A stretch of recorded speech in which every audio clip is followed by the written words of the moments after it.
So what's up, Vic, man? You guys look like you had a good time here tonight in Albany. Yeah, I think it was good. Yeah. I think it was.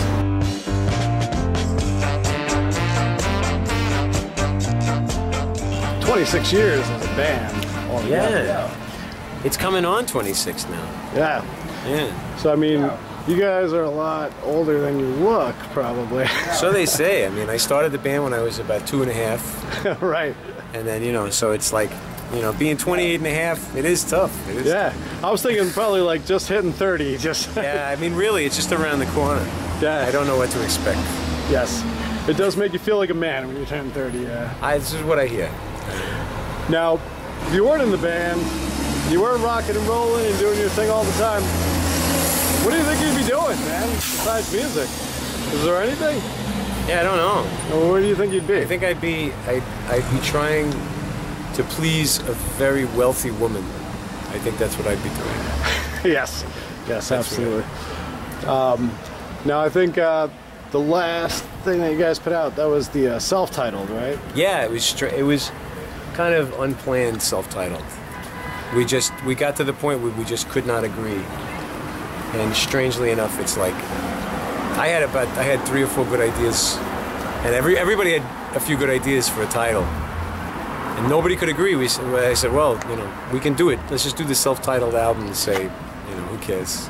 That was like the, what, 14th like studio album or something like that? I don't know.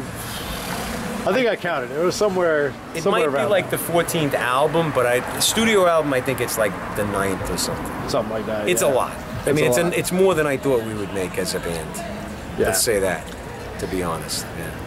I mean, you guys are always out touring and doing all this stuff. Any plans for any new music? Anything? Oh, there's always new music. I have tunes. I kind of like the thing that's cool about the Slackers is there's everybody in the band writes songs now. Nice. Which is nice. I used to be the primary songwriter, and then Dave and I were like the team, and now everybody writes songs. So it's cool. So we're never at a lack, you know, for material. And I always have tunes. I'm always writing songs. And if the Slackers need songs, I know I can make them. But right. Yeah, there's always something. I mean, I try to discourage them, actually. Right. Please, no more. There's so much stuff in this head of mine already. I have to remember the lyrics to 200 songs already. I'm like, please, I can't take another 12.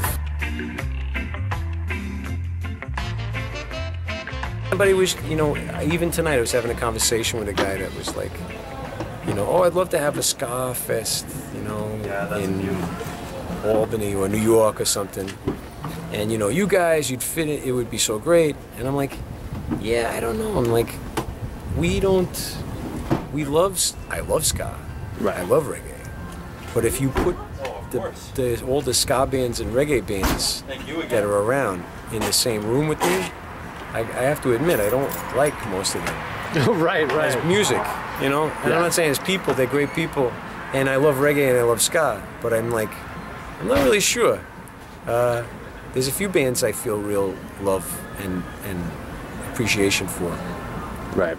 But there's a lot of other bands that don't play reggae or ska that I love. Right.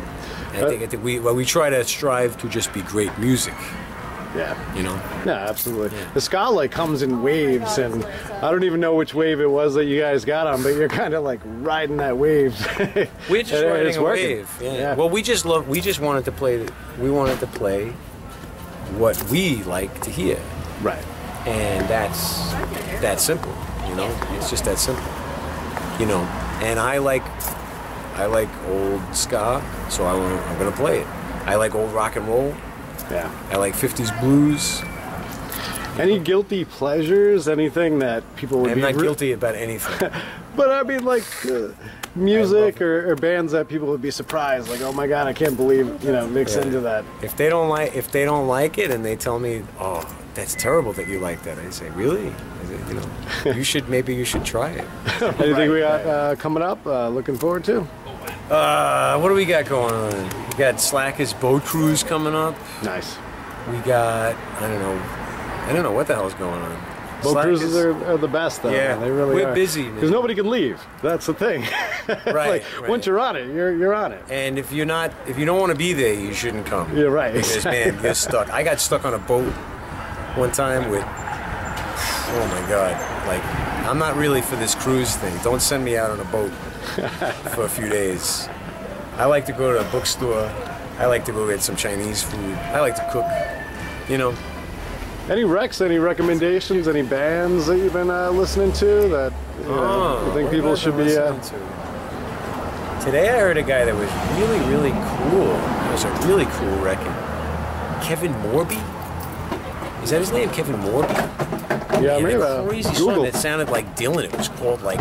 Really? It was called like... The Tramp, the Acrobat, and the something. And I was like, what the hell is this? Like, this is great. You have a radio station up here, 90.9, whatever the hell it is. There's a ton of them. 90.9 is a good one, though. Yeah. It's one of the non-commercial cool. stations, yeah. They played some good stuff today. Nice. Yeah, not to mention like an Amy Mann song that I didn't really expect to like as much as I did. Right. Unbelievable. Yeah. Nice. My ears are open, my eyes are open, you know, to art. I'm looking all the time. I'm reading, you know. I want it, man. Any good books out there? What are you reading on the road? Anything? Or? What am I reading? Somebody gave me a book that I should have read probably 20 years ago. That called The Alchemist. Yeah. It seems like everybody's read it. It's like Jonathan Livingston Seagull or something, you know. Yeah. Seems pretty cool. Nice. I just got to the interesting part. So don't ruin it for those that haven't read it. And I was in the thrift store today, and I almost accidentally bought a Harry Potter book because it was just on the table, and they threw it in the bag, and I was like, oh no, that's not mine. I'm like, although people tell me I should read Harry Potter, I'm like, I haven't tried it yet. There's quite a few of them. I'll try it. Yeah, give it a shot. Yeah. Cool, I'm always reading. I don't know what the hell I'm reading half the time. Yeah, it's always something. Yeah, the book that got me into reading again was this book called Birth of a Criminal. Google it, look it up. My brother was working at a rest stop, and this guy comes in. He goes, "Here, you look like you need to read a book." And he hands him this book, and on the cover it's a guy holding a couple of guns. And then my brother looks up, and the guy that handed him the book is the guy on the cover. What? And, and it's a true story about him in prison and all these people that put away, and they changed the names to protect the guilty. But if you want to read a good book like that, actually a crazy one, there's a book by Jean Genet, Jean, called A Thief's Journal. Thief's Journal is demented. That's like, if you want to, it's about being a black French gay guy in prison. It's like, he's something else, Jean Genet. I'll check that one out. Check that. I was going to say it's up my alley, but then you described it. No, you like it. No, I would probably like it, yeah. It's beautiful writing, and it's, there's so many books that I've read that I don't think I would relate to.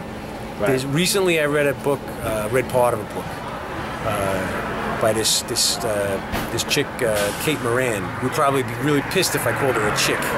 Right. Caitlin Moran. She's a British music writer. It's called How to Build a Girl. And it's this kind of like feminist, cutesy kind of feminist, funny book. But if you're an Anglophile, musically, right, this writer has got the goods, man. Yeah. She writes all about 80s and early 90s music, particularly the 80s British scene, which is so much of what we come out of. Right.